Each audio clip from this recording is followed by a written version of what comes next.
Hello guys जय जगन्नाथ नमस्कार।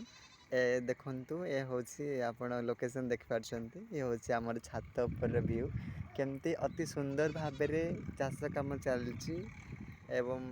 श्रावण भाद्र मासरे विशेष कर धान रुआ चली थाए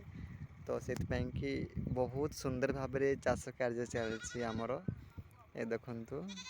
बहुत लोक माने काम भी करछंती तो मो मन टिके जदि डिस्टर्ब हुए ना ताली मु आमर एमती छात उपरको चली आसे माने निज माइंड को फ्रेश करबा पाई कि तो छात उपर आसिक पढ़ा पढ़ी करे तो बुलाबुली करे माइंड टाको पूरा खुशी करे तापर पुणी घर को जाए तो एते सुंदर लोकेशन एते सुंदर व्यू एवं आमर ए दुनिया को भगवान एते सुंदर करी गढ़ी देखंतु केते सुंदर ये प्रकृति जेमती कि आमर साहित्य कहते सुंदर सुंदर प्रकृतिर अवसाद नाही जेते देखुथिले नुआ दिशु थाए तबे रहुची जय जगन्नाथ नमस्कार।